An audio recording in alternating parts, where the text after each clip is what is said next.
अच्छा प्राइस साहब, ये फरमाइए कि ये जो गिव एंड टेक है, क्या उससे सिस्टम चल जाएगा? क्योंकि जब भी की गई है ये सिस्टम नहीं चला बहरहाल अल्टीमेटली।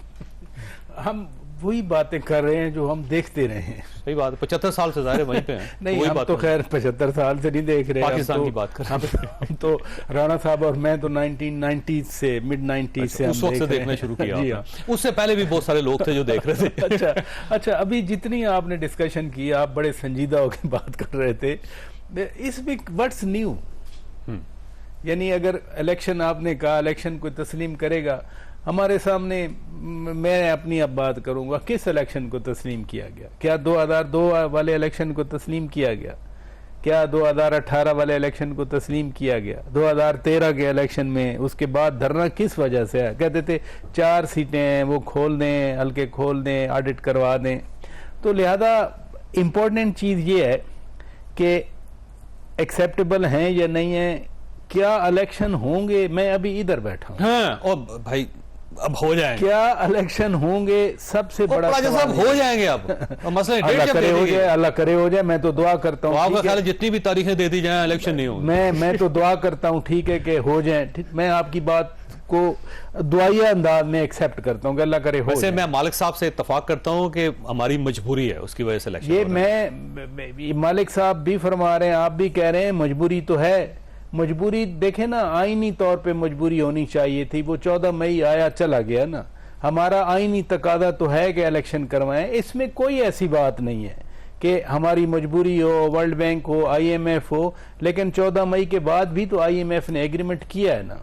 अगर IMF इतना ही हमारे ऊपर था तो 14 मई वाला उनके पास बड़ा एक्सक्यूज था कि नहीं। यूरोपियन यूनियन है, अमेरिका है, सब ने 14 मई को देखा, पाकिस्तान के अंदर के हालात नहीं, सब ने 14 मई को देखा है ना। सब ने देखा है कि supreme court of Pakistan, election commission of Pakistan का फैसला नहीं था, सुप्रीम कोर्ट ऑफ पाकिस्तान। आपको अभी भी खदशा है कि इलेक्शन नहीं होंगे?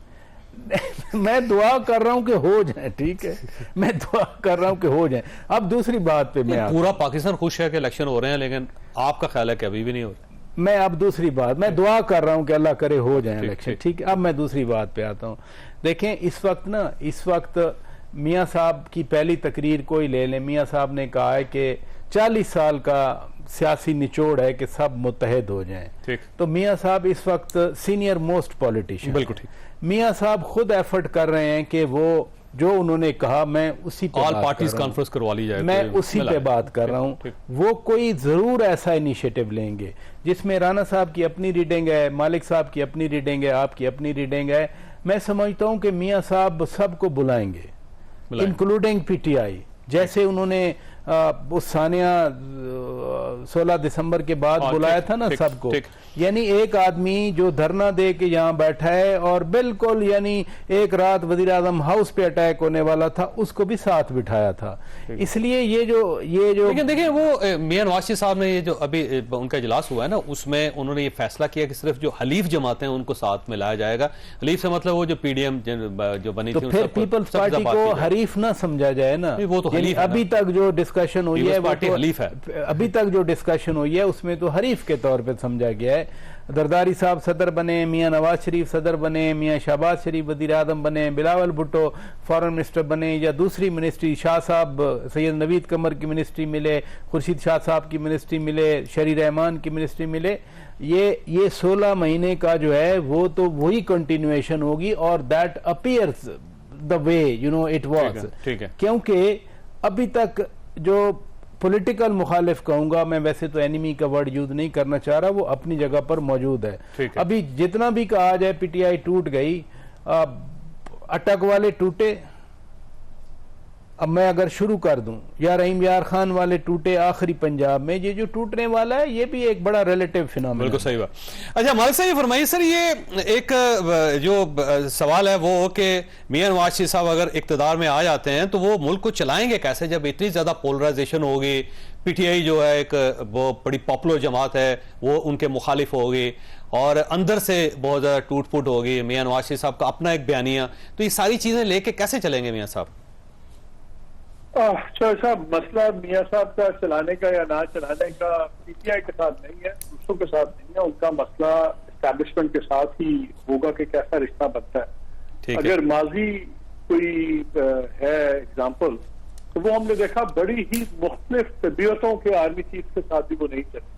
मेरा ख्याल है कि अगर आप देखिए तो जनरल अपने जो मरहूम, उनको आप देखें जजुआ साहब, और आप देखें जहांगीर करामत, उनकी पर्सनैलिटीज आग और पानी वाली, एक आग था एक पानी था, वो दोनों के साथ नहीं हुआ। अभी भी अगर आप मियाँ साहब की तकरीर सुने तो वो बड़ी इंटरेस्टिंग तकरीर है, बड़े नरम अल्फाज में उन्होंने बड़ी सख्त बातें, ठीक, जितने उनके पॉइंट्स ऑफ कॉन्फ्लिक्ट और फिर हाईलाइट किए। उन्होंने कहा ये बुनियादी मर्द है, सही बात, उन्होंने टच करके वापस आ गए, इनको ठीक करना है। फिर उन्होंने ये भी कहा इंडिया पॉलिसी पे झगड़ा रहता था, उन्होंने इंडिया पॉलिसी फिर अपनी इंडिया ट्रेड करी कि मैंने दोस्ती करनी है, सब कुछ करना है, कश्मीर पे ही बुधबारी। फिर इकोनॉमी के ऊपर जब बात की तो उन्होंने बांग्लादेश की एग्जाम्पल दी। बांग्लादेश बड़ा सेंसिटिव इशू है पाकिस्तान में। आधा पाकिस्तान कहता है कि जी भुट्टो साहब ने तबाह किया, बनवाया, आधा पाकिस्तान कहता है उसकी फौजी की आदत जिम्मेदार थी, तो एक जुमले में दोनों को रगड़ दिया। फिर उन्होंने बात की कि मैं बड़ा दिल पे पत्थर रखकर बड़े सब्र से बात कर रहा हूँ ताकि किसी को कोई बदतमीजी ना फैले।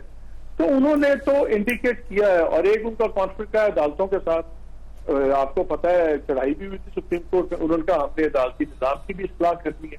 तो पॉइंट ऑफ कॉन्फ्लिक्ट तो सारे मियाँ साहब ने दोबारा रिपीट कर दी। और अब एक पॉइंट ऑफ कॉन्फ्लिक्ट और भी है, और वो होगा बलूचिस्तान में। बलूचिस्तान में मियाँ साहब चाह रहे हैं कि नेशनलिस्ट लीडर सामने आए, मतलब जिसका आपके डॉक्टर मालिक थे, वो जो दूसरे स्टेक होल्डर्स हैं वो जरा सख्त लाइन का बंदा चाह रहे हैं। ताकर साहब जो है वो जाम कमाल को घुसाने की कोशिश कर रहे हैं। लेकिन ये सारा कुछ होगा। फिर अगले साल बहुत इंपॉर्टेंट एक ऐसी पोस्टिंग भी होगी जिस पोस्टिंग के ऊपर से इमरान खान का और उसके आर्मी चीफ का भी आपस में झगड़ा हुआ।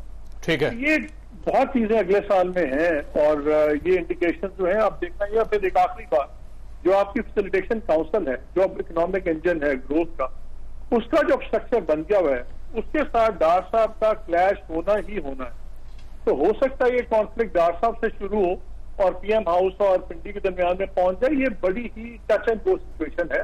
बहुत से लोगों को, खासतौर पे मियाँ साहब को भी अपने रवैये में बहुत तब्दीली लानी पड़ेगी, जो मुझे काफी मुश्किल लगता है। ठीक, तो ये मसला मियाँ साहब और पीटीआई का नहीं होगा। असल मसला ये होगा कि इस्लामाबाद में अगर मियाँ साहब हैं तो उनके पिंडी से ताल्लुकात किस तरह डिफरेंट होंगे माजी से, क्योंकि वो दोनों मशकूक नजरों से एक दूसरे को देख रहे हैं। एक ट्रस्ट डेफिसिट है इसके अंदर।